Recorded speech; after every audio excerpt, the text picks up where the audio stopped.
السماوات والأرض يحيي ويميت وهو على كل شيء قدير. والصلاة والسلام على نبينا محمد الذي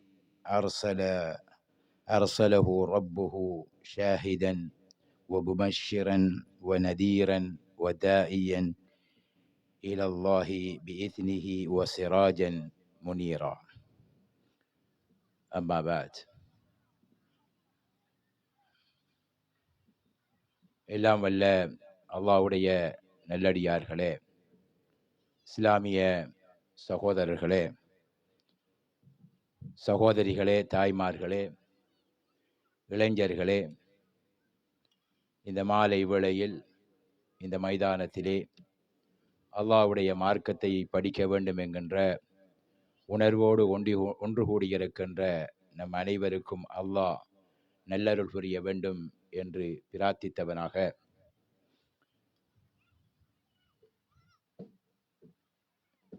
இன்றைய இளைஞர்கள் எதிர்நோக்குகின்ற சவால்கள் என்கின்ற தலைப்பில் சில விடயங்களை உங்களோடு நான் பகிர்ந்து கொள்ள விரும்புகின்றேன். பொதுவாக இன்று இளைஞர்களை பற்றி ஒரு ஆபத்தான எச்சரிக்கையான கண்ணோட்டத்தோடு பேசப்படுகின்ற இந்த காலகட்டத்தில் பிரச்சனைகளை பற்றி பேசிக்கொண்டிராமல் பிரச்சனைகளுக்கான தீர்வுகளை பற்றி பேசும் போக்கிலேயே என்னுடைய பேச்சினுடைய சில விடயங்களை நான் அடையாளப்படுத்த விரும்புகின்றேன். பொதுவாக வாலிப பருவம், இளைஞர்கள் என்றால் யார் என்று வரையறுப்பதில் அறிஞர்களுக்கு மத்தியில் பல்வேறு கருத்துக்கள் இருக்கின்றன.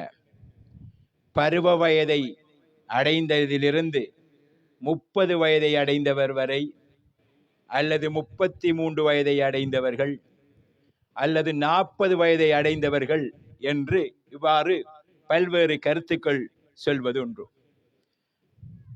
சில அறிஞர்கள் அல் குர்ஆனிலே வருகின்ற சூரத்து ரூமின் 54வது வசனத்தை அடிப்படையாக வைத்து, அல்லாஹுல்லதி ஹலகக்கும் மின் ضعஃபின் ثم جعل من بعد ضعف قوة ثم جعل من بعد قوة ضعفا وشيبة என்று அல்லாஹு தஆலா இரண்டு பலவீனமான கட்டத்தையும் ஒரு பலமான கட்டத்தையும் மனித வாழ்வின் வளர்ச்சி கட்டத்தில் இருக்கின்ற 3 கட்டங்களை பற்றி இந்த குர்ஆன் வசனத்திலே சொல்கிறான்.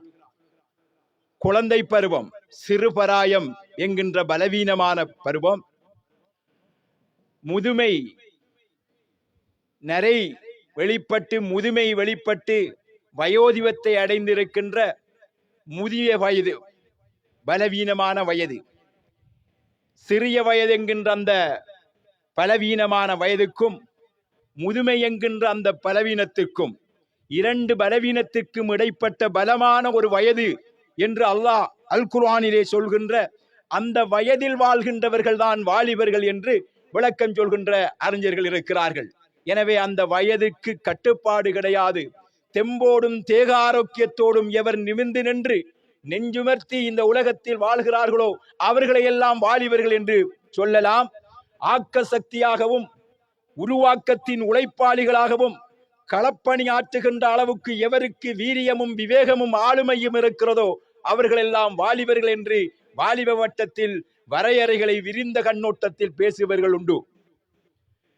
குறிப்பாக ஒரு பருவ வயதை அடைந்ததிலிருந்து ஒரு 40 வயசுக்குள்ள வச்சு நாம நம்முடைய இந்த தலைப்பை அணுகலாம். இந்த கட்டத்தில் இருக்கின்றவர்கள், இவர்களால் உள்ளவர்களுக்கு ஏற்படுகின்ற சவால்கள், இந்த சவால்களை சமாளித்து எப்படி வாழுதல் என்கின்ற ஒரு பிரச்சினை தான். பொதுவாக வாலிபத்தை பொறுத்தவரையில் வாலிபம் என்பது உடல் பலமும் உளபலமும் உற்சாகமும் உத்வேகமும் செயல்திறனும் நிறைந்த ஒரு பருவமாகும். இந்த பருவம் அல்லாஹு தஆலா அனைத்து நிஅமத்துக்களையும் ஒரு மனிதனுக்குள் நிரப்பி கொடுத்த ஒரு பருவம். தேக ஆரோக்கியம் என்கின்ற நியாமத், செயல்படும் திறன் என்கின்ற நியாமத், சிந்திக்கும் சீரிய சிந்தனையோடு தூர பார்வையோடு சோசியல் ரெஸ்பான்சிபிலிட்டி என்று சொல்கின்ற சமூக உணர்வோடு சிந்திக்கின்ற அந்த சிந்தனை திறன் கொண்ட பருவம் என்று எல்லா பருவங்களும் எல்லா நியாமத்துக்களும் உள்ளடக்கப்பட்ட ஒரு கட்டம்தான் வாலிப பருவமாகும். இந்த வாலிபர்கள் தான் இந்த உலகத்தின் அல்லாஹ்வுடைய உதவியால் பல மாற்றத்தின் முதுகெலும்புகளாக இருந்து செயற்பட்டிருக்கிறார்கள். இந்த வாலிபர் தான் ஒரு சமுதாயத்தினுடைய மாற்றத்திற்கு உந்து சக்தியாகவும் முக்கியமான உழைப்பாளிகளாகவும் இருந்து செயற்பட்டிருக்கிறார்கள். இந்த வாலிப வயது ஒரு முக்கியமான பருவம். இந்த வாலிப வயது அல்லாஹ்வுடைய கண்காணிப்பில் மிக அவதானத்துக்குரிய பருவம். மனிதனுடைய ஒட்டுமொத்த வாழ்வையும் அந்த வாழ்வுக்குள் வாலிபத்தையும் இரண்டாக பிரித்து பேசப்படுகின்ற ஒரு விசேடமான பருவம். பெருமானார் ஸல்லல்லாஹு அலைஹி வஸல்லம் அவர்கள் சொல்கின்ற போது ஒரு விடயத்தை சொல்வார்கள். லன் தஸூல கதம அப்தின் யௌமல் கியாமா ஹத்தா யுஸ்அல அன் அர்பஇ ஹிசாலின்.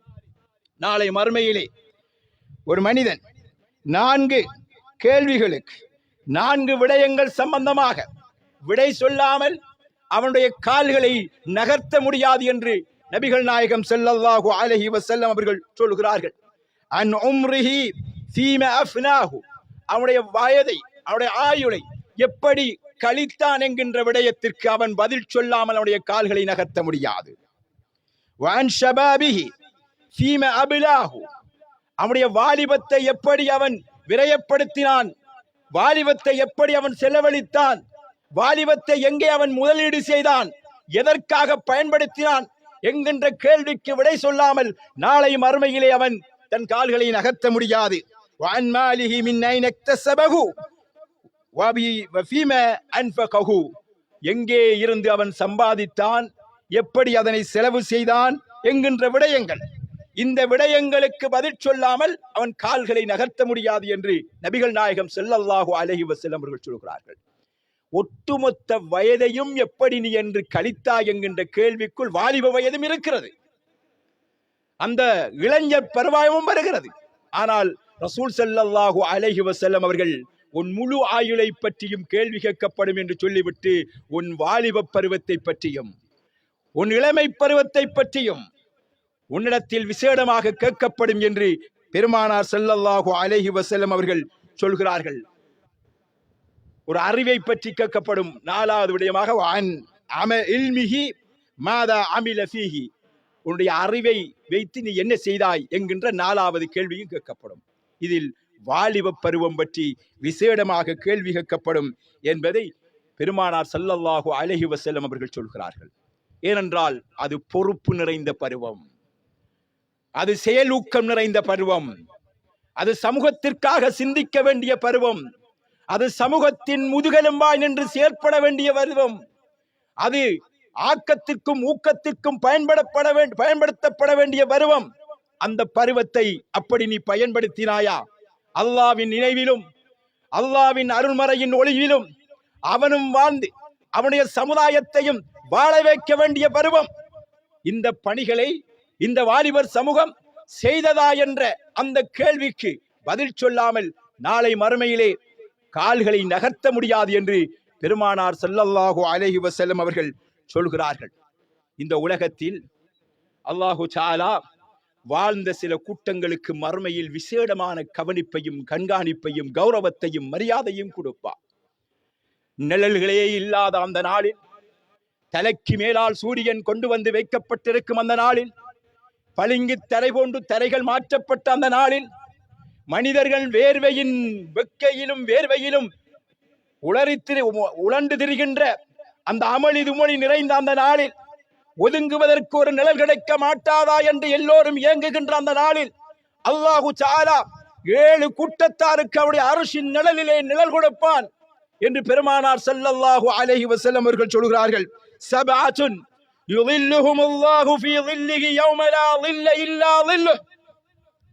எந்த நிழலுமே இல்லாத அந்த நாளில், அல்லாஹ்வுடைய அந்த அர்ஷுடைய நிழலை தவிர எந்த நிழலுமே இல்லாத அந்த நாளில் அல்லாஹு தஆலா 7 கூட்டத்தார்களுக்கு நிழல் கொடுப்பான் என்று பெருமானார் ஸல்லல்லாஹு அலைஹி வஸல்லம் அவர்கள் சொல்லிவிட்டு அதில் கூட்டத்தை சொல்கிறார்கள், ஷாபுன் நஷஅ ஃபீ இபாதத்தி ரப்பிஹ், அல்லாஹ்வுடைய வணக்கத்தின் வளர்ந்த வாலிபன், அல்லாஹ்வுடைய வணக்கத்தில் வளர்ந்த வாலிபன், அல்லாஹ்வுடைய மார்க்கத்தின் வழியில் வாழ்ந்த வாலிபன், அல்லாஹ்வுடைய மார்க்கத்திற்காக தன் ஆயுளை, அந்த மார்க்கத்தின் ஒளியிலே தன் ஆயுளை, தன் வாழ்வை செதுக்கிய வாலிபன்.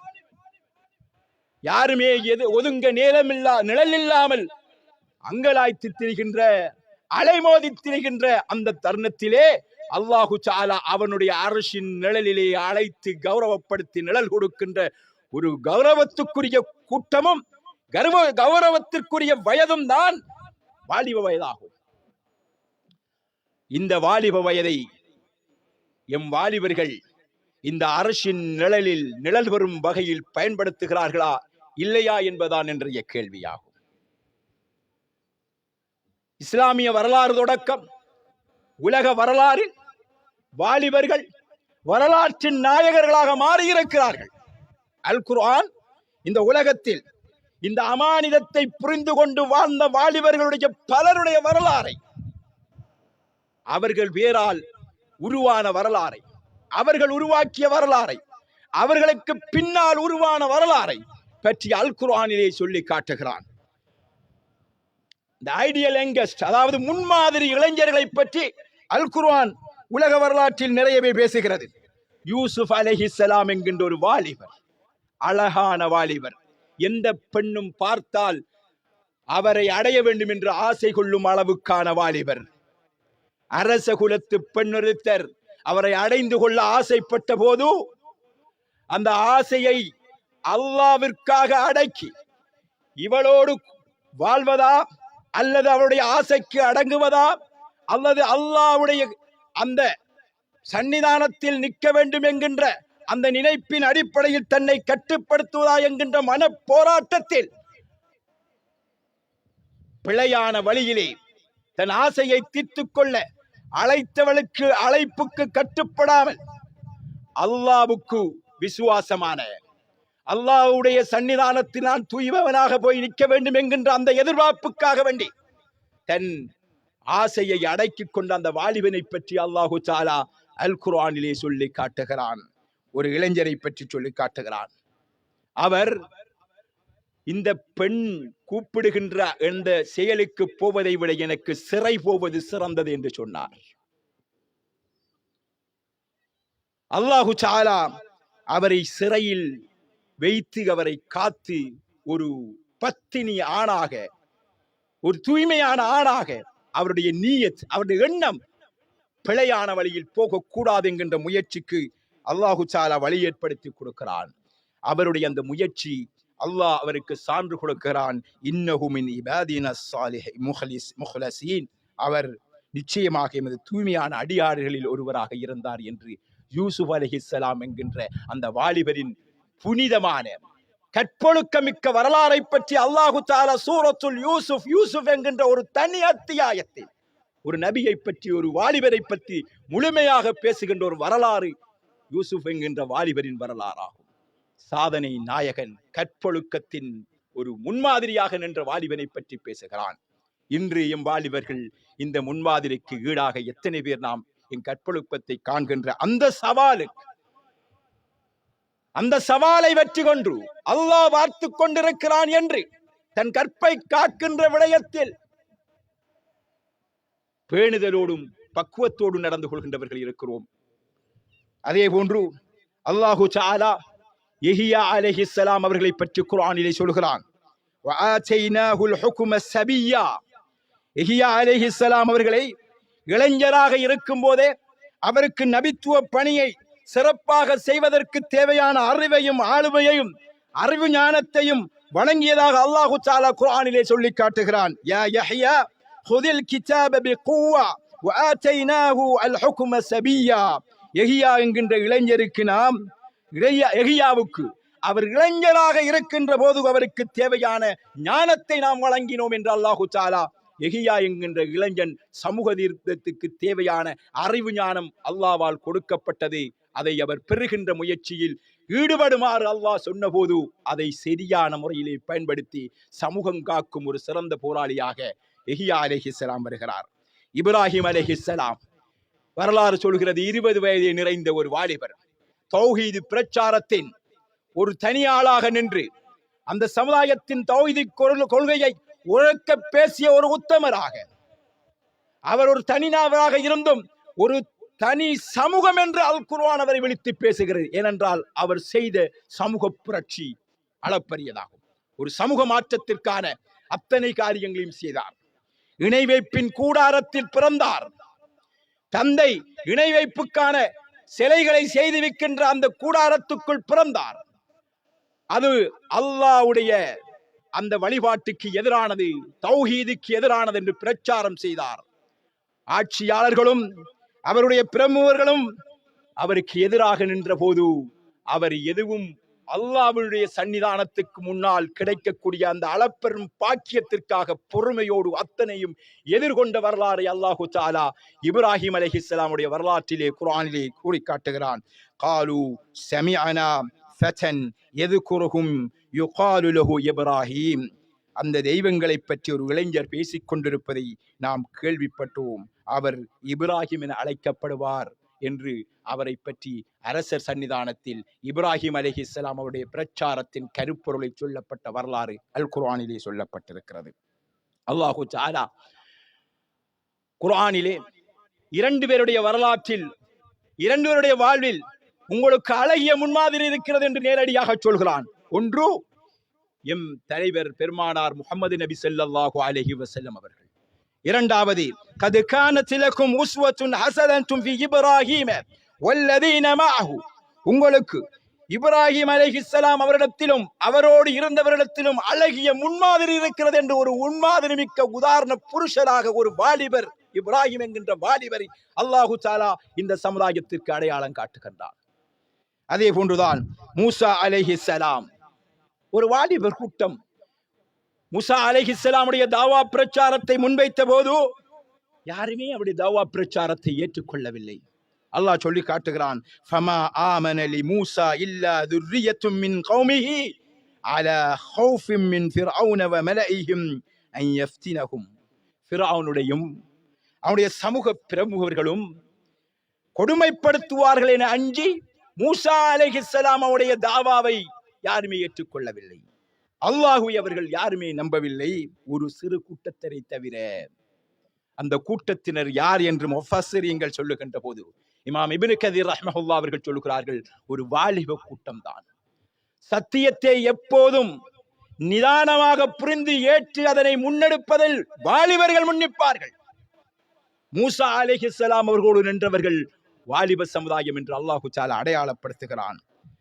சூரத்துல் கஹ்ஃபிலே சத்திய பிரச்சாரத்தையும் சத்திய வாழ்வையும் வாழ முற்பட்ட வாலிப சமுதாயம், அந்த சமுதாயத்தின் பிரமுகர்களாலும் ஆட்சியாளர்களாலும் கொடுமைக்குட்படுத்தப்பட்ட போது ஒரு குகைக்குள் அடைந்து கொண்டு வாழ்ந்த வரலாற்றை பற்றி சூரத்துல் கஹ்ஃப் பேசுகிறது. அவர்களை பற்றி அல்லாஹ் சொல்லுகின்ற போது, இன்னஹும் ஃபித்யத்துன் ஆமனூ பிரப்பிஹிம், அவர்கள் ஒரு வாலிப கூட்டம், அல்லாஹுவை ரப்பாக ஏற்று ஈமான் கொண்ட ஒரு கூட்டம் என்று அல்லாஹு தஆலா குர்ஆனிலே சொல்லி காட்டுகிறான். வரலாறு முழுக்க இப்படி வாலிபருடைய வரலாறு குமிந்து கிடக்கிறது. முஹம்மது நபி ஸல்லல்லாஹு அலைஹி வஸல்லம் அவர்கள் 40 வயதாக இருக்கின்ற போது வாலிபத்தின் முறுக்கேறிய வயதிலே அல்லாஹ்வுடைய தூதுத்துவம் அவர்களுக்கு வழங்கப்படுகிறது. அவர்கள் நபியாக ஆகுவதற்கு முன்னாலேயே அந்த சமுதாயத்தின் சீர்திருத்தம் பற்றி கடுமையாக சிந்தித்த ஒருவர், அந்த சமுதாயத்தின் நீதிக்காகவும் நியாயத்திற்காகவும், அந்த சமுதாயத்தில் ஒழுக்கங்கள் மேலோங்க வேண்டும் என்பதற்காகவும், அந்த சமுதாயத்தில் சீர்திருத்தம் வர வேண்டும் என்பதற்காகவும் கடுமையாக சிந்தித்த ஒருவர். அதனால் தான் தனித்திருந்து விழித்திருந்து சமுதாயத்தை பற்றி சிந்தித்திருந்த அந்த வேளையில் தான் அல்லாஹு தஆலா அவர்களுக்கு வஹியை வழங்கிய வரலாறை படித்தவர்கள் நாம். இந்த முஹம்மது நபி ஸல்லல்லாஹு அலைஹி வஸல்லம் அவர்கள் இந்த சமுதாய மாற்றத்திற்காக தன் வாலிப பருவம் தொடக்கம் தன் வாழ்நாள் முழுக்க அர்ப்பணித்த ஒருவராகும். இந்த சமுதாயம் பற்றியே சிந்தித்தார், இந்த சமூக மாற்றம் பற்றியே சிந்தித்தார், இந்த சமுதாயத்துக்கு நல்லது நடக்க வேண்டும் என்று சிந்தித்தார். அல்லாஹு தஆலா அவர்களை பற்றி சொல்கின்ற போது, லகத் ஜாஅக்கும் ரசூலும் மின் அன்ஃபுசிக்கும், உங்களில் இருந்தே உங்களுக்கு ஒரு தூதுவர் வந்திருக்கிறார். அவர் எப்படிப்பட்டவர் தெரியுமா? அஸீஸுன் அலைஹி மா அனித்தும், நீங்கள் துன்பத்துக்குள்ளாகிவிட்டால் அவரால் அதை தாங்க முடியாது. உங்களுக்கு ஒரு கஷ்டம் பாரது, நீங்கள் ஒரு பிரச்சனையில் சிக்குவதை, நீங்கள் ஒரு கஷ்டமான ஒரு புலையான வாழ்வில் சமூகத்தில் சூழ்நிலையில் மாற்றுவது அவர் தாங்க மாட்டார். ஹரீசுன் அலைக்கும், உங்களுக்கு நல்லது நடக்க வேண்டும் என்கின்ற விடயத்தில் கடும் ஆர்வமுடையவர். பில் முஃமினீன ரഊஃபுர் ரஹீம், மூமின்கள் மீது மிக கருணையும் கிருபையும் கொண்டவர் என்று அல்லாஹு தஆலா முஹம்மது நபி ஸல்லல்லாஹு அலைஹி வஸல்லம் அவர்களை பற்றி அடையாளம் காட்டுகிறான். சமூக மாற்றம், சமூக பாதுகாப்பு, சமூகத்தில் ஒற்றுமை, சமூகத்தில் நீதி நிலைநாட்டப்பட வேண்டும், சமூகத்திற்கு நல்லது நடக்க வேண்டும். இந்த சமூகம் நல்ல வழியில் வாழ்ந்து நிம்மதியாக வாழ்ந்து நாளை மறுமையிலே நரக படுகொலிகளுக்கு போகாமல் சுவர்க்கத்தின் சோலையை அனுபவிக்கக்கூடிய நல்லவர்களாக வாழ வேண்டும் என்கின்ற விடயத்தில் கடுமையாக சிந்தித்து அந்த சமூக மாற்றத்திற்காக உழைத்த ஒருவர் என்று அல்லாஹ் சொல்கிறான். அதன் கடுமையான உழைப்பின் விளைவுதான் 23 வருட காலங்களில் இந்த உலகத்தில் இஸ்லாம் என்கின்ற ஒரு மதம் ஆளும் சக்தியாக அங்கிருக்கின்ற ரோம் பாரசீகத்தினுடைய எல்லை வரைக்கும் சென்று அடையக்கூடிய ஒரு மார்க்கமாக மாறியது. ரசூல் ஸல்லல்லாஹு அலைஹி வஸல்லம் அவருடைய இந்த மாற்றத்திற்கான, சமூக புரட்சிக்கான, சமுதாயத்திற்கு நீதியையும் நியாயத்தையும் நல்வழியில் கொண்டு போகின்ற அந்த பணியையும் முன்னெடுக்கின்ற போது அவர்களுக்கு பின்னால் சுத்தி நின்றவர்கள் அத்தனை பேரும் வாலிபர்கள். அபூபக்கர் ரலியல்லாஹு தஆலா அவர்கள் 37 வயது வாலிபர். உமர் ரலியல்லாஹு தஆலா அவர்கள் இஸ்லாத்தை ஏற்றுக்கொள்கின்ற போது 27 வயது. உஸ்மான் ரலியல்லாஹு தஆலா அவர்கள் அதே போன்று அபூபக்கர் ரசூல் ஸல்லல்லாஹு அலைஹி வஸல்லம் அவர்களை விடவும் வயதிலே குறைந்தவர். அலி ரலியல்லாஹு தஆலா அவர்கள் இவர்கள் அனைவரையும் விடவும் வாலிபத்தின் உச்சியிலே இருந்த ஒருவர். ரசூல் ஸல்லல்லாஹு அலைஹி வஸல்லம் அவர்கள் மக்கமா நகரத்தில் இஸ்லாமிய பிரச்சாரத்தை, அல்லாஹ்வை மட்டும்தான் வணங்க வேண்டும் என்கின்ற இந்த தௌஹீதை அந்த சமுதாயத்தின் மத்தியிலே முன்கொண்டு செல்ல முயற்சி செய்த போது வெளியிலே பகிரங்கமாக பேச முடியாது என்கின்ற ஒரு கெடுபிடியான சூழ்நிலை இருந்த போது தன் வீட்டிலே அடைக்கலம் கொடுத்து தாவா பிரச்சாரத்தை முன்னெடுப்பதற்காக குடம் கொடுத்தவர் அர்கம் இப்னு அபில் அர்கம் என்கின்ற 16 வயது வாலிபர். ரசூல் ஸல்லல்லாஹு அலைஹி வஸல்லம் அவர்கள் மதீனாவுக்கு சென்று இஸ்லாமிய ஆட்சி அமைத்ததற்கு பின்னால் முதலாவது தயாரித்த படை உசாமா பின் ஸைத் என்கின்ற ஒரு 18 வயது வாலிபரின் தலைமையில் தான் அமைக்கப்பட்டது. ஷாமுக்கு எதிரான படை. 18 வயது வாலிபர். அந்த வாலிபருக்கு பின்னால் அந்த படையிலே அபூபக்கர் ரலியல்லாஹு தஆலா அவர்கள் இருந்தார்கள், உமர் ரலியல்லாஹு தஆலா அவர்கள் இருந்தார்கள், முக்கியமான மூத்த சஹாபாக்கள் இருந்தார்கள். ரசூல் ஸல்லல்லாஹு அலைஹி வஸல்லம் உடைய அந்திம காலத்தில் ஷாமுக்கு எதிராக தயாரித்த படையின் தலைவராக, தளபதியாக நியமிக்கப்பட்டவர் 18 வயது வாலிபர்.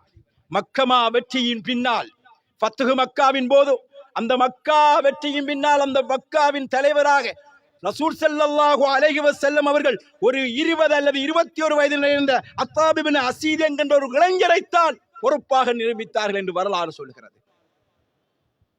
அல்லாஹ்வுடைய நல்லடியார்களே, இஸ்லாமிய சகோதரர்களே, வட ஆப்பிரிக்காவின் கரையை தொட்டு அங்கே இஸ்லாத்தை அந்த சமுதாயத்துக்கு கொண்டு சேர்த்தவர் 18 வயது உக்பா பின் நாஃபி என்கின்ற ஒரு வாலிபர்.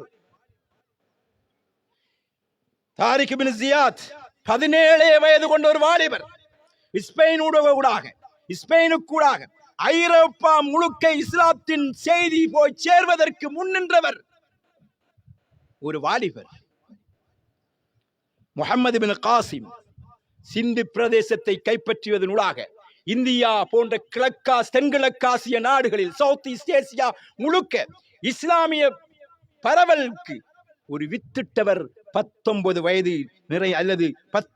நிறைந்த முஹம்மது பின் காசிம் என்கின்ற வாலிபர். பாரசீகம் என்கின்ற இன்றைய ஈரான் தொடக்கம் அதனை சூழ உள்ள அன்று ரசூல் ஸல்லல்லாஹு அலைஹி வஸல்லம் சொன்னார்களே, ரோம் பாரசீகம் இன்று அமெரிக்கா பிரிட்டன் போன்ற 2 பெரும் துருவங்களாக, பெரும் வல்லரசுகளாக இருந்த நாடு. இந்த பாரசீகம் என்கின்ற பெரும் தேசத்தை வெற்றி கொண்டவர் 20 வயது நிறைந்த முஹம்மது இப்னு ஃபாத்திஹ் என்கின்ற ஒரு வாலிபர். இப்படி வாலிபர்களின் வரலாற்றை அப்படி அடுக்கிக் கொண்டு போகலாம். சாதனையின் சரித்திரங்களின் நாயகர்களாக இருந்து சமூக மாற்றத்திற்காக அவர்கள் தன்னை அடகு வைத்திருக்கிறார்கள். சமூக மாற்றத்திற்காக தன் வாலிபத்தை அவர்கள் அதன் மூலமாக உழைத்திருக்கிறார்கள். வேர்வை சிந்திருக்கிறார்கள், இரத்தம் சிந்திருக்கிறார்கள், உயிரையே திறந்திருக்கிறார்கள். அதனால்தான் இன்று நாம் அவர்களுடைய பெயர்களை மொழிந்து வரலாற்று நாயகர்களாக பேசிக் கொண்டிருக்கிறோம்.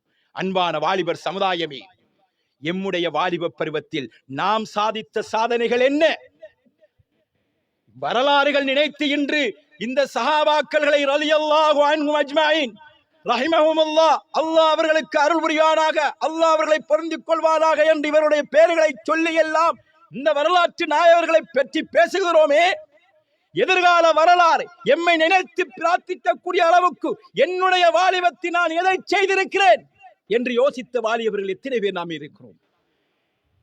அல்லாஹு தஆலா பொருந்திக் கொள்ள ஒரு சமூக மாற்றத்திற்கான என்னாலான ஒரு நல்ல செய்தி, ஒரு சமாதானத்திற்கான முயற்சி, ஒரு சமூக எழுச்சிக்கான முயற்சி, ஒரு சமூகத்திலே ஒரு நல்லது நடப்பதற்கான முயற்சி. என்னால் என்ன நடந்தது சிந்திக்க வேண்டாமா? நாம் அல்லாஹு தஆலா எம்மை பற்றி கேட்பான் அல்லவா? அல்லாஹ்வுடைய நல்லடியார்களை, சமூகத்தை சுமக்க வேண்டிய வாலிபர்கள் அச்சமூகத்தின் மிகவும் சுமைகளாக இன்று மாறி இருக்கிறார்கள். பெரும் சுமைகளாக பார்க்கப்படுகிறார்கள். இந்த சுமைகளுக்கும் இன்று வாலிபர்கள் எதுவுமே சாதிக்க முடியாமல் போயிருக்கின்ற சூழ்நிலைக்கும் அந்த வாலிபர்களை மட்டும் நாம் குற்றஞ்சாட்ட இங்கு வரவில்லை. வாலிபர்கள் பாவம். இந்த வாலிபர் சமுதாயம் திட்டமிட்டு காயடிக்கப்பட்டிருக்கிறார்கள். இந்த வாலிபர் சமுதாயம் திட்டமிட்டு அவர்களால் செயல்பட முடியாத அளவுக்கு சிறை பிடிக்கப்பட்டிருக்கிறார்கள். இந்த வாலிபர் சமுதாயம் திட்டமிட்டு சமூகம் பற்றியும் சமூக மாற்றம் பற்றியும் சமுதாயத்திற்கு நல்லது செய்வது பற்றியும் சிந்திக்க விடாமல் அவர்கள் தடுக்கப்பட்டிருக்கிறார்கள்.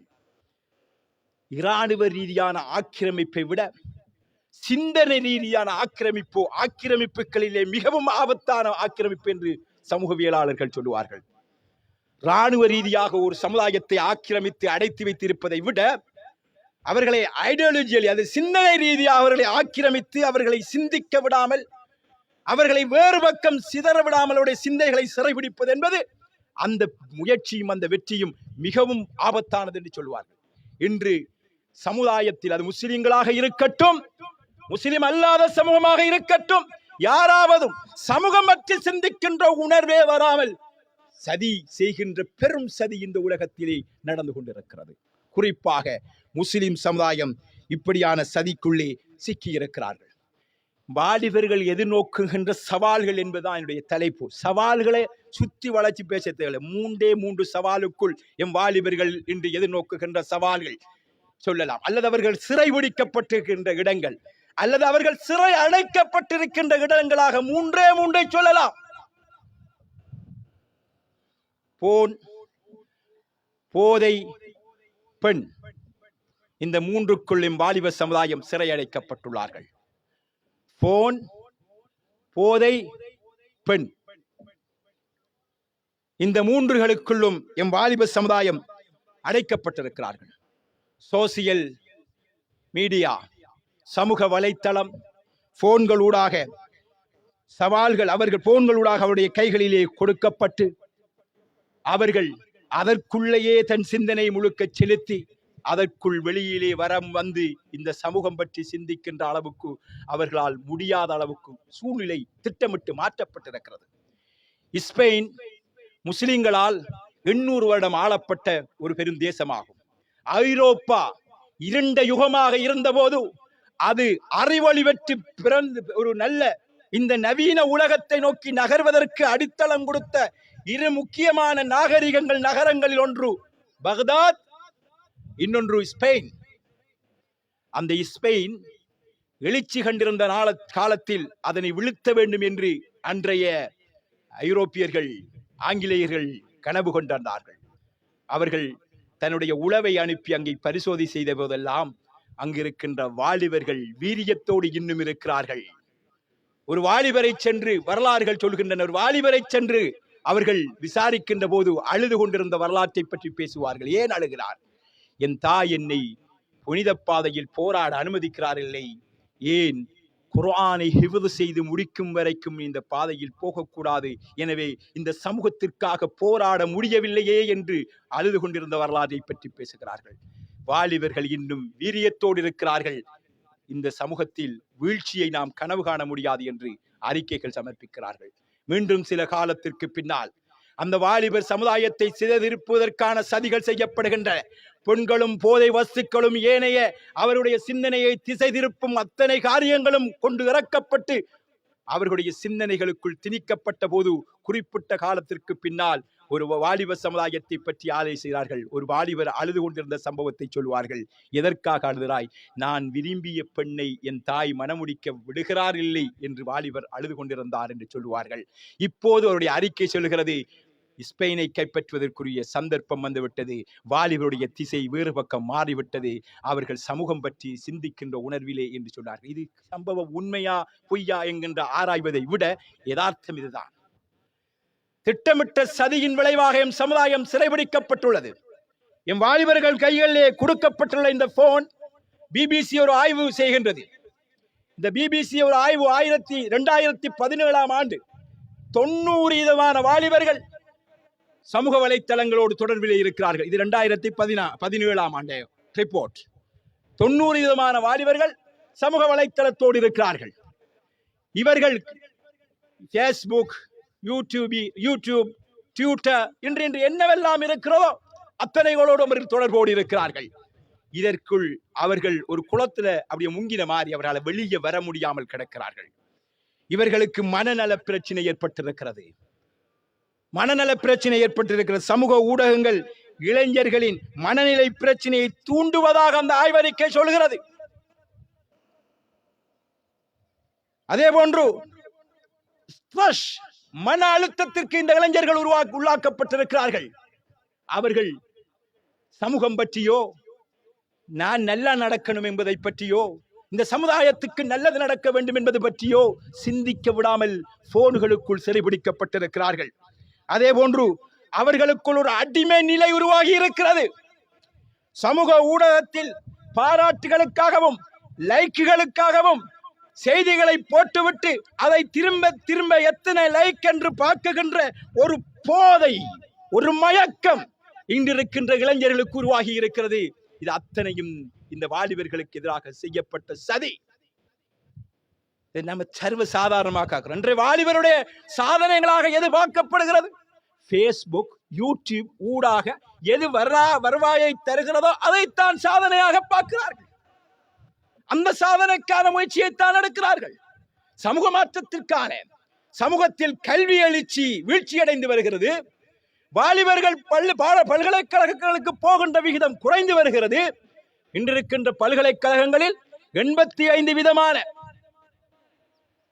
பல்கலைக்கழகத்துக்கு உள்வாங்கப்படுபவர்களில் பெண்கள் 85% என்று புள்ளி விவரம் சொல்லுகிறது. ஆக 15% தான் ஆண்கள்.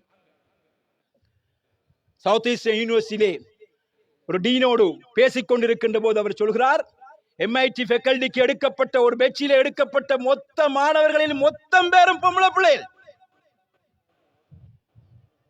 ஏனென்றால் ஆண்கள் எல்லோரும், வாலிபர்கள் எல்லோரும் தன் எதிர்காலத்தை போனுக்குள்ளே தொலைத்து விட்டார்கள் அல்லது அவர்களை தொலைக்க செய்யப்பட்டிருக்கிறார்கள். இதான் யதார்த்தம்.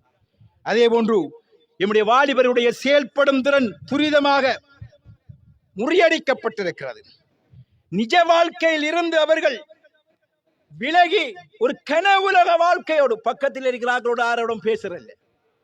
ஆனால் உலகம் தெரியாத, ஊர் பேர் தெரியாதவர்களோடு சாட் பண்ணிட்டு இருக்கிறார்கள். பக்கத்தில் வீட்டுல நடக்கிறார்கள் விஷயங்கள் அவர்களுக்கு தெரிய வருகிறதில்லை. அதுல ஈடுபட வேண்டும் என்ற உணர்வு வருதில்லை. உம்மா பொருள்கள் வாப்பா சாமான் ஏதாவது வாங்கிட்டு வா, கடைக்கு போய் வாக்காண்ட அதில் ஒரு சுறுசுறுப்பு வருதில்லை. அப்படியோ சோர்ந்து போனேன் அல்லது நெஞ்சடிச்ச பொட்டியாங்கள் மாதிரி மாறி போயிருக்காங்க. ஏனென்றால் இது சிறுக சிறுக இளைஞர்கள் தலைகளில் ஏற்றப்பட்ட விஷம். அவர்கள் மெதுவாக அதற்குள் உள்வாங்கப்பட்டிருக்கிறார்கள். வாலிபர் சமுதாயமே எமக்கு எதிராக வீசப்பட்ட வலை இதுதான் என்பதை நாம் புரிந்து கொள்ளாத வரைக்கும் வரலாற்றின் சாதனையாளர்கள் பட்டியலின் ஓரத்தில் கூட நாம் ஒதுங்க முடியாத அளவுக்கு மிக மோசமான நிலைக்கு போய்விடுவோம்.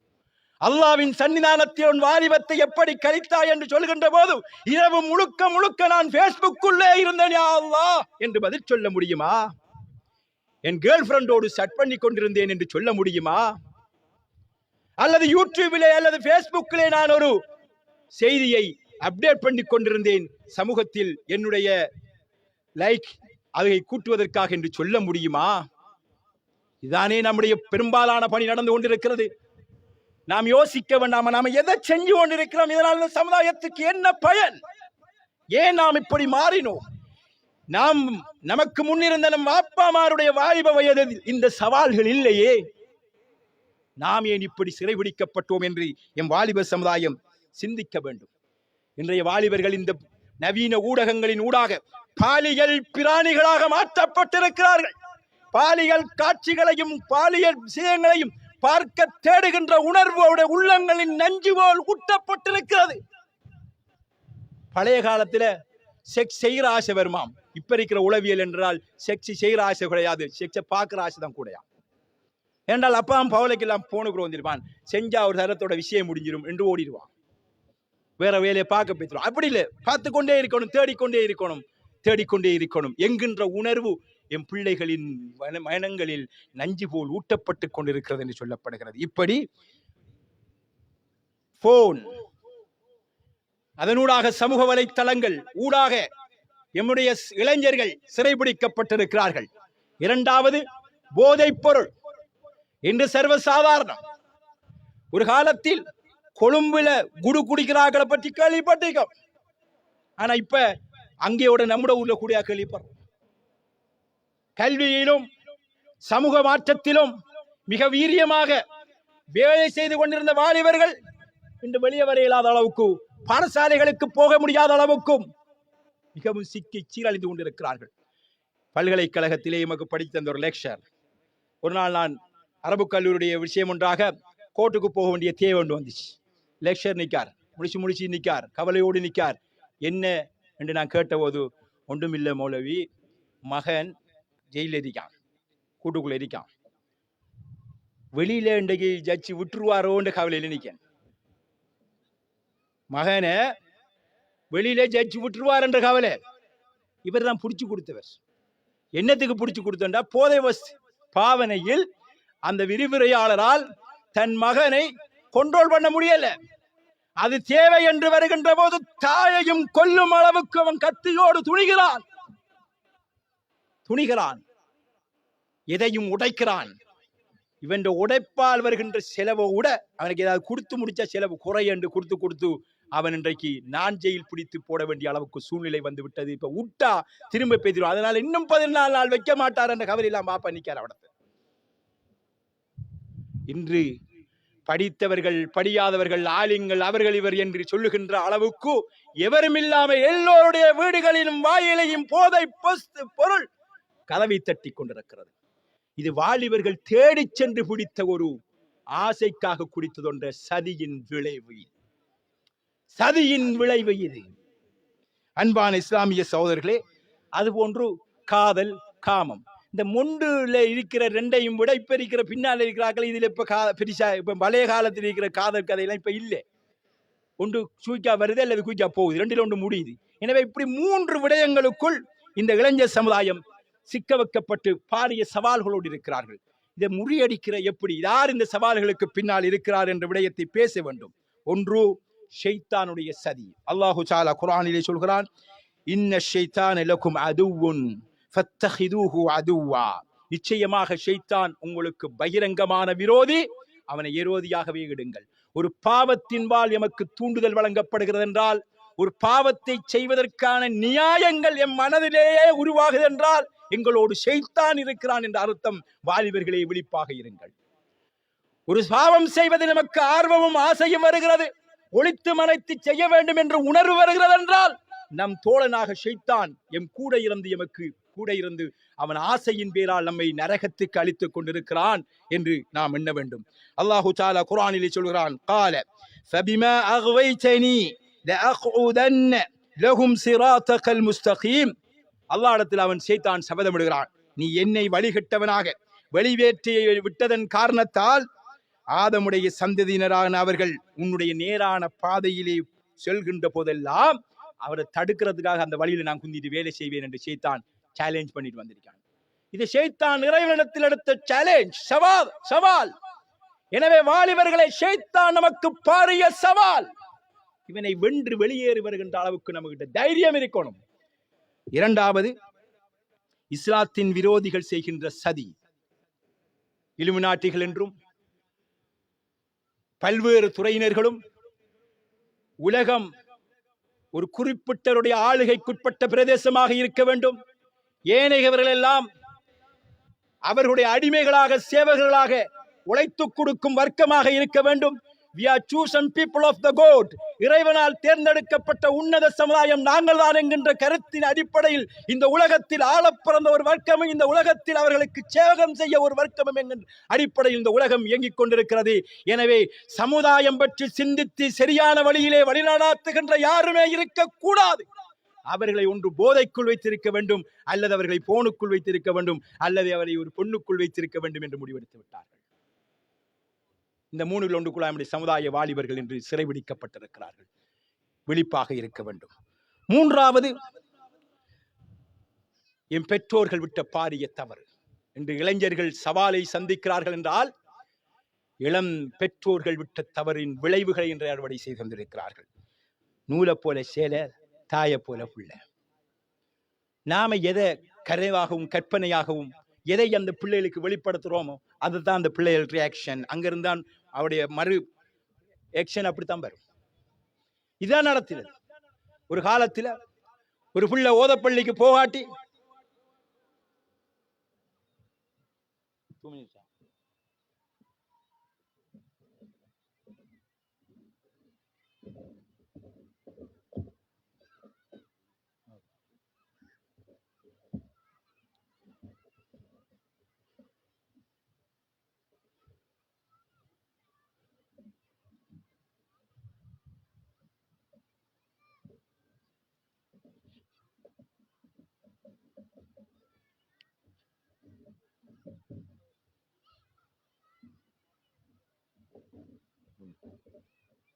சொல்ல போறீங்களா?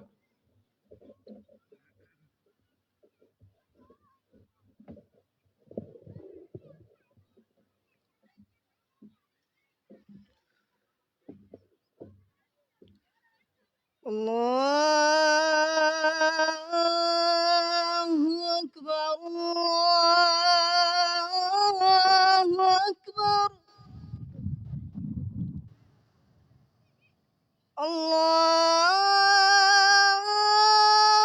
அக்பர், அல்லாஹு அக்பர்,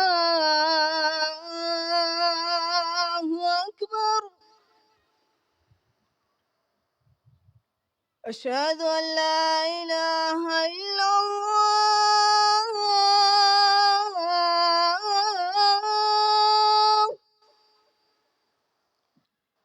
أشهد أن لا إله إلا الله.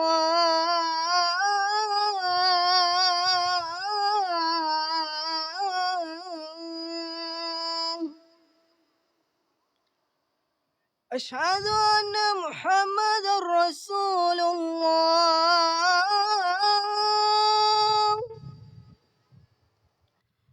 أشهد أن محمد رسول الله.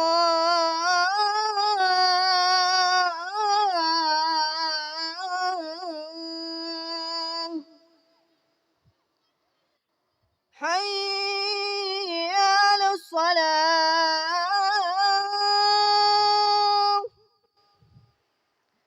حي على الصلاة.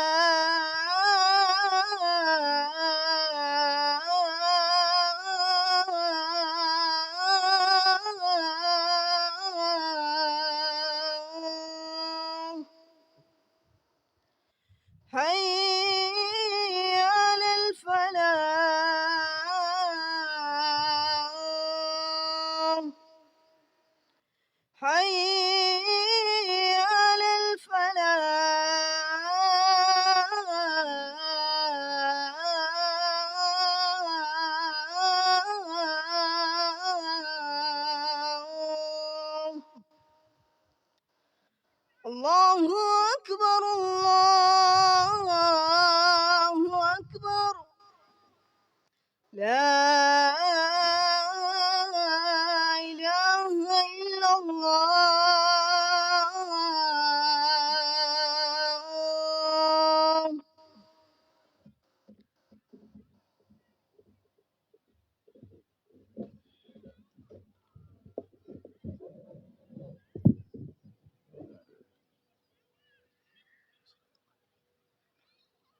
இன்ஷா அல்லாஹ் ஒரு 5 நிமிஷத்தில் இதோட முடியும். இடத்தையே தொழுகை நடைபெறும். எனவே முடிச்சுட்டு தொழுவிட்டு எல்லோரும் கலைந்தால் சரி இன்ஷா அல்லாஹ். அதே போன்று தொடர்ச்சியான நிகழ்ச்சிகள் நடைபெறும். கலந்து கொண்டு இருந்து செல்லுமாறு அன்பாய் வேண்டுகின்றோம். அன்பான இஸ்லாமிய உறவுகளே, இன்றைய நம்முடைய வாலிபர்கள் எதிர்நோக்கும் சவால்களுக்கு தீர்வு என்னவென்றால், என் வாலிபர்களை ஷைத்தான் சிறைபிடிக்காமல் என் வாலிபர்கள் விழிப்பாக வேண்டும். அதே போன்று என் சிந்தனைகளை சிறைபிடித்து வைத்திருக்கின்ற இந்த சமூக ஊடகங்கள், போதைப் பொருட்கள் போன்றவற்றில் இருந்து எங்களை விடுவித்துக் கொள்வதற்காக இந்த ஷைத்தானிய சதிகளும் மனித உருவத்தில் உலாவரும் ஷைத்தானுடைய சதிகளில் இருந்தும் எம்மை நாம் பாதுகாத்துக் கொள்வதற்கான ஒரு சுய உணர்வு நமக்கு வர வேண்டும்.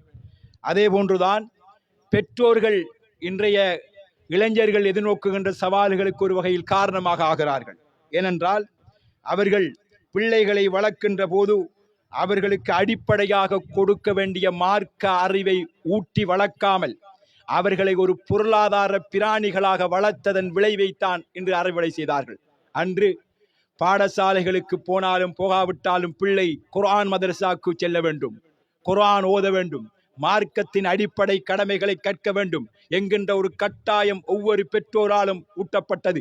அதற்கான முக்கியத்துவம் கொடுக்கப்பட்டது. ஆனால் இன்று ஸ்காலர்ஷிப் பரீட்சை என்பதற்காக குர்ஆன் எல்லாம் மூடி மூலையிலே சுருக்கப்பட்டு குர்ஆன் ஓதத் தெரியாத, குர்ஆனோடு எந்த தொடர்பும் இல்லாத ஒரு வாலிபர் சமுதாயம் உருவாகி இருக்கிறது.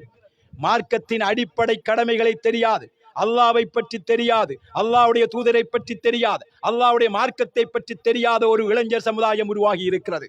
இந்த உருவாக்கத்திற்கு பின்னால் இருக்கின்ற பிழையை பெற்றோர்களை நாம் பொறுப்பெடுக்க வேண்டும். எனவே கடந்த காலத்தில் எங்களை கைவிட்டு கை நழுவி போயிருக்கின்ற இளைஞர்களை அவர்களுக்கான சரியான வழிகாட்டுதலை வழங்கி அல்லாஹ்வுடைய மார்க்கத்தை நோக்கி அழைத்து வராமல் இந்த சவாலில் இருந்து எம் வாலிபர்களை காப்பாற்ற முடியாது. அதே போன்று இன்று பிள்ளை வளர்த்து கொண்டிருக்கின்ற பெற்றோர்கள் முதலில் உங்களுடைய பிள்ளைகளுக்கு மார்க்கத்தை கொடுங்கள், குர்ஆனிய அறிவை கொடுங்கள், இஸ்லாமிய மார்க்கம் பற்றிய அடிப்படை அறிவை கொடுங்கள். ரசூல் ஸல்லல்லாஹு அலைஹி வஸல்லம் அவர்களும் அவருடைய சமுதாய தோழர்களும் இந்த மார்க்கத்திற்காக செய்த அவருடைய வாலிபர்களும் செய்த தியாகத்தின் வரலாறுகளை படிப்பியுங்கள். அப்போதுதான் இன்று அவர்களுக்கு எதிராக பின்னப்படும் அத்தனை சதிகளையும் சவால்களையும் எதிர்கொண்டு இந்த சமுதாயத்திற்கு ஆக்கபூர்வமான சக்தியாக நின்று செயற்படக்கூடியவர்களாக அவர்களால் நின்று பிடிக்க முடியும். அல்லாஹ்வுடைய உதவி இருந்தால் எந்த ஷைத்தானும் எந்த சதியும் அவர்களை ஒருபோதும் ஆட்டுவிக்க முடியாது.